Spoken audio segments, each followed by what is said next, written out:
Shalom, my name is Joseph Shulam, and together with Brad TV, we are doing a series of all the weekly portions of reading that are read in all the synagogues around the world, including in our synagogue in Jerusalem, synagogue of Jewish disciples of Yeshua. And we just finished the book of Genesis. We're starting the book of Exodus, and this is the first portion of the book of Exodus, and it's called in Hebrew Shemot, which means the names. And the books of the Bible in English follow the Greek Septuagint, which gave the books a logical name. The Hebrew text doesn't have names, and doesn't have chapters, and doesn't have verses in the ancient Hebrew text. In the modern Hebrew text, there is everything, but the names remain the first word of the text. It's not logical. The book of Exodus is logical. It talks about the exodus of the children of Israel from Egypt. In Hebrew, it's called the names, because these are the names of the children of Israel who came down to Egypt. Joseph was a big shot in Egypt, and he invited his brothers and his father and his family to come down to Egypt. And they came down to Egypt, and Pharaoh gave them the best part of Egypt, the land of Goshen, to live in. And then years passed, more than 100 years for sure, and the new Pharaoh came. Several pharaohs passed the rulership of Egypt, and the first thing we know after the names of the 12 tribes are named is that Joseph dies in verse 6 of chapter 1, and all of his brothers died, that whole generation that came down to Egypt, and the children of Israel grew. Verse 7 of chapter 1 of Exodus, but the children of Israel are fruitful and increased abundantly and multiplied and grew exceedingly mighty, and the land was filled with them. That's a good news. Children of Israel grew. And the word that is used in the Hebrew is very interesting. In verse 7, they multiplied and they spawned like a fish spawns or like a frog spawns. They increased greatly and became very powerful. So I learned from my father, that was generation of World War II. He was born before World War I. He was born in 1906. So as a teenager, he experienced World War I, and then as an adult, he experienced World War II. And his conclusion was, Jews should live in the land that God gave them, in the land of Israel, and not get involved in the lands of the Gentiles. It's not healthy for Jews to be involved in the politics and in the power struggle in the lands of the Gentiles. That was his conclusion from his experience in the two world wars. They should stick to business, they should stick to their own communities, and not get involved in the politics of the world. I don't know if he was right or wrong, but this text in the book of Exodus tells us that when they grew, the Egyptians and Pharaoh himself start feeling threatened. What would happen with these people that have a different allegiance to ours, to the Egyptians, if we have an enemy from the outside? Will they join that enemy? Will they be fifth column? And that's what starts the saga of the slavery of the children of Israel that lasted around 200 years in Egypt, maybe more than 200 years of slavery. After the 200 years that they were in the land of Goshen and enjoyed the wealth of Egypt, and as they grew, they became a potential threat to the Egyptians and to the Egyptian government and to the pharaohs. And then verse 10 of the book of Exodus, Pharaoh comes and said, let us deal shrewdly with them, lest they multiply. And it happened in the event of war, they also will join our enemies and fight against us. That fear of the power of the children of Israel in the diaspora of Egypt spawns the idea of making the Hebrews into slaves. And they put on the children of Hebrew. Therefore they set taskmasters over them to afflict them and their burdens, and they built Pharaoh's supplied cities, Pithom and Ramses, and more than afflicted them, and more they multiplied and grew, and they were in dread of the children of Israel. The Egyptians were in dread of the children of Israel. So here you are, the children of Israel are in bondage in the land of Egypt, and the Egyptians dread them, and they work hard in servitude and rigor, according to the book of Exodus chapter 1 verse 14, and they continue multiplying.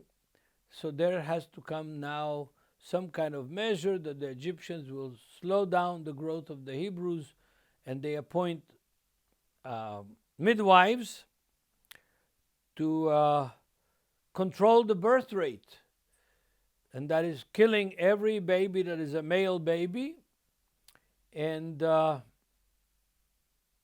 they appoint these midwives Shifra and Puah. And these midwives, it's not clear whether they're Egyptians or the Hebrew women. It's not clear, but whatever they are doesn't make difference. They don't obey Pharaoh. They allow some of the male children of the Hebrews to live, and Pharaoh comes and complains about them, and they say, look, the Hebrew women are quick. By the time we get to them to help them give birth, boom, the baby's out already. We can't do anything about it. It's a good excuse.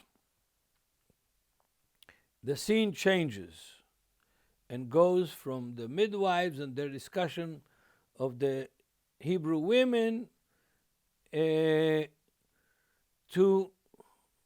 the birth of a baby in the house of Levy. That's in chapter 2 of Exodus. A man of the house of Levy went and took as a wife the daughter of Levi. So the woman conceived and bore a son. And when she saw that he was a beautiful child, she hid him 3 months. But when she could no longer hide him, she took an ark, a basket, covered it with pitch, made it waterproof, put the baby inside because he was already 3 months old. He was beginning to cry, he was beginning to sound off. You can't hide him. And of course, it endangers the whole family if he found that this baby was born during the time when every male baby of the Hebrews was to be drowned in the river. Then the whole family would pay the price. So she puts this baby in the basket, boom, she floats the basket in the Nile River. And then the scene changes. The daughter of Pharaoh, we don't know her name, goes down to the river to bathe. That's chapter 2, verse 5. And she, of course, she's the princess, the daughter of Pharaoh. She has an entourage. She has handmaids that are there to serve her, to hold her towel, to hold her clothes, to help scrub her back, to do whatever is necessary when she bathes in the river, the Nile.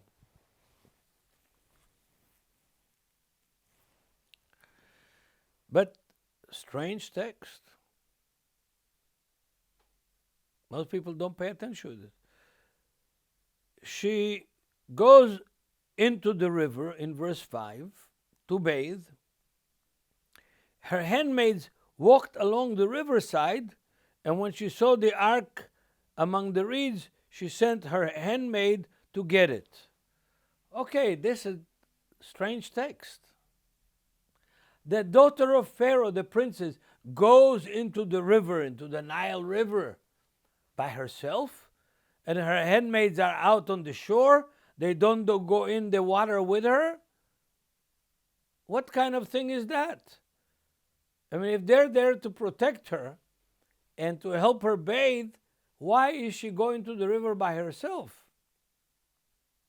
To this question that Christians don't ask, rabbinical Jews asked. What is this? That the daughter of Pharaoh goes down with her handmaids, we don't know how many there were, and they stay out on the shore and she goes into the water herself to bathe? Unlikely, unless she goes down to bathe, a ritual bath, a mikvah, unless she has accepted the faith of the Hebrews and she goes there during the time of the month to be purified. Yes, yes, dear brothers. That's how the rabbis interpret this text. She converted to Judaism. And what is in support of this view is that when she sees the child, the baby, a Hebrew baby, boom, she opens the basket, she looks at the baby and says, oh, this is a Hebrew baby. How would she know that? She's the princess of Egypt. She lives in the palace. She's not mixing with the slaves. She's not mixing with the slaves, the community of the enslaved Hebrews in the land of Egypt. How would she know that this is a Hebrew baby? Unless she knows something about the Hebrews. And how would she know about the Hebrews if she did not identify with them and probably convert to believe in the God of Abraham, Isaac, and Jacob and observed the purity laws? That's why she goes down in the river by herself, and her handmaids stay out on the shore walking around watching her. So, here she finds a Hebrew baby, and she wants that Hebrew baby. But in the meantime, Miriam, the older sister of Moses, is out on the shores observing what is happening, following the ark along the shores of the Nile River. And when she sees the daughter of Pharaoh finding the basket with the baby inside floating in the Nile, she goes and says, oh, well, maybe you'd be interested for a wet nurse to come and nurse this baby, since the daughter of Pharaoh was not married and since she didn't have milk to give.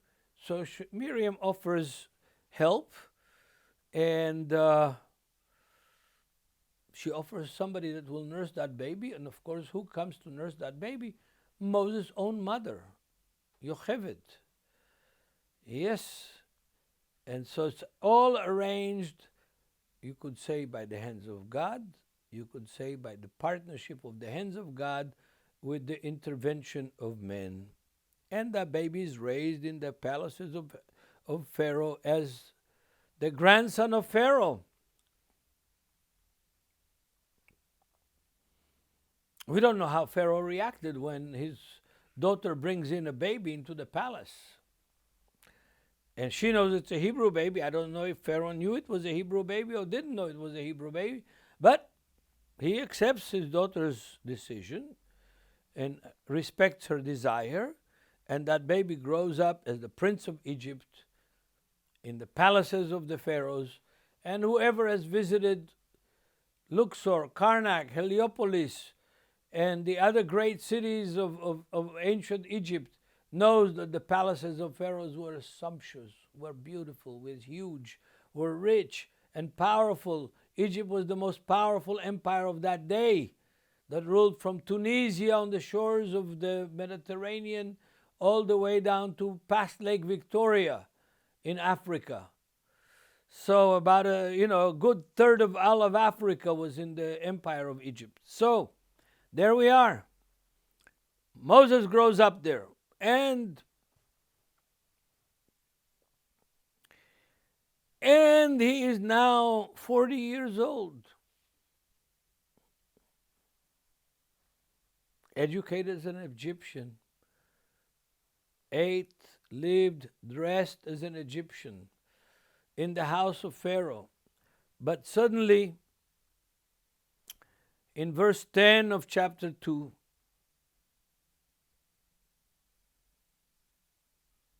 we find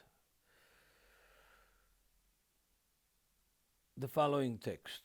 And the child grew, and she, the daughter of Pharaoh, brought him to Pharaoh's and became her son. So she called his name Moses, saying, because I drew him out of the water.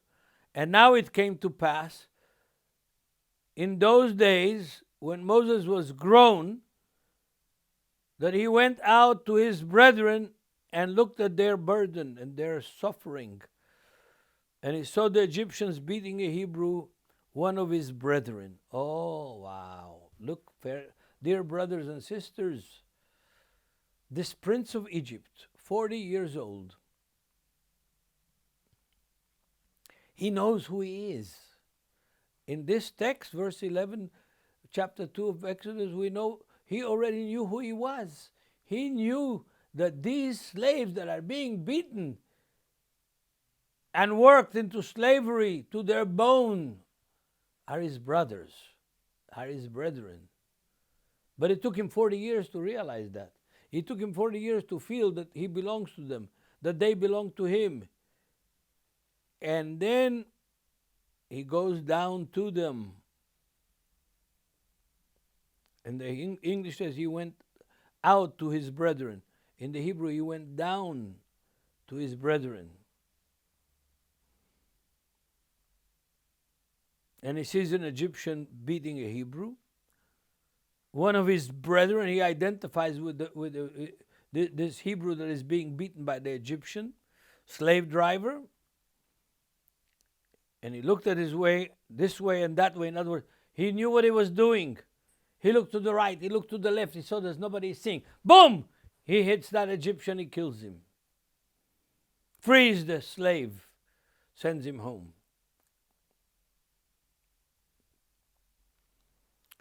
And when the second day, behold, the Hebrew men were fighting, 2 Hebrews were fighting, and he sees one striking the others, and he sees that it is wrong. He comes to separate the 2 Hebrews that are fighting with each other, and one of them says, who made you prince and judge over us? Do you intend to kill me as you killed the Egyptian? In other words, the news, the secret went viral in the Hebrew community. The prince of Egypt killed an Egyptian for our sake. And now they know. Look, I'm going to be frank with you, dear brothers and sisters. It's hard to keep a secret in Israel. Now and then alike. We're people who like to share good news and sometimes even bad news. It's hard to keep a secret in Israel. And so Moses realizes that his identity has been compromised, his position as Prince of Egypt is being compromised, and that if he has to stand trial before Pharaoh, all of his history will be exposed, and that will finish his career and bring punishment on the Hebrews in general. So he runs away to the desert, to the Sinai desert, and there he meets a priest of Midian, and he falls in love with her daughter, or marries his daughter. Her name is Zipporah, and she was drawing water. He saw her, and he becomes a shepherd serving the prince of Midian. Now, one thing that we don't know from this text, we know from other texts, is that the Egyptians hated shepherds. Being a shepherd was the lowest possible occupation in Egypt. So Moses, from the princehood of Pharaoh's house, ends up being a servant of a pagan priest named Jethro, named Chovav. He's got several names. And I'm going to jump a little bit on the text. He has children from Zipporah, and then shepherding. He's out on the mountain of Sinai, and he is in the mountain of Sinai, and there, chasing after a lost sheep, he sees a burning bush that is burning, burning, burning, and not being devoured. And God reveals himself to Moses. God reveals himself to Moses and asks him to go on a mission. The mission is, dear brothers and sisters, go down to Pharaoh and tell, let my people go. Deliver my people. Of course, Moses doesn't want to go. Moses is impressed by the burning bush enough, but he doesn't want to go down to Egypt because he killed a person there, and he's afraid of what's going to happen to him if he goes down to Egypt. And he finds excuses. One of his major excuses, I stutter. I can't speak clearly. Send somebody else. God is as stubborn as Moses, and he doesn't let Moses go off the hook so easily. And Moses argues, and God argues with him.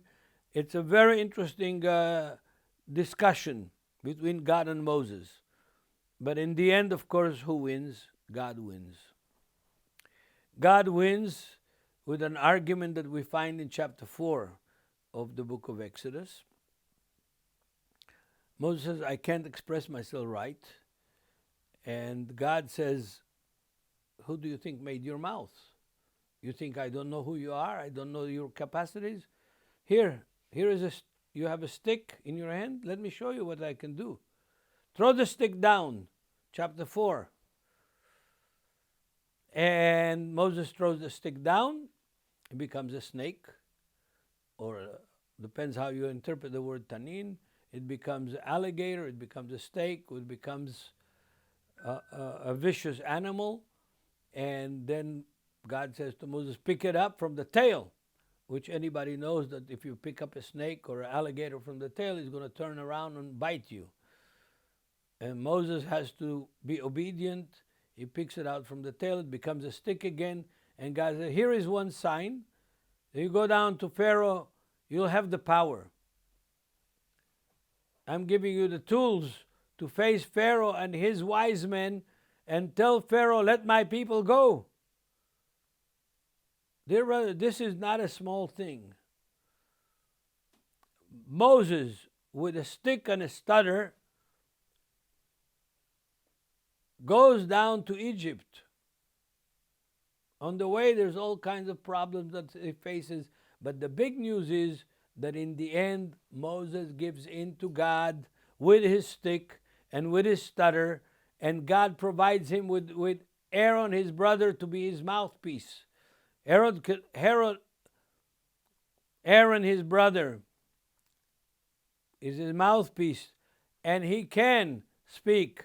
And Moses is there with the power of God in him, with the mission of God in him, and with his stick and his stutter, he faces Pharaoh and Pharaoh's wise men, and they have some tricks also. But of course, God's demonstration of power before Pharaoh and his wise men is much bigger than that, than of the Egyptian magicians and wise men. This is the end of our portion of the week. Next week, we'll see what happens in Egypt when Pharaoh refuses to let God's people go out. God bless all of you, and read the text for yourselves every week. Read the text for yourself. You'll gain so much more by reading for yourself than just hearing me. Thank God for Brad TV that is using this opportunity to share from God's Word things that will inspire you and empower you. In Yeshua's name, Amen.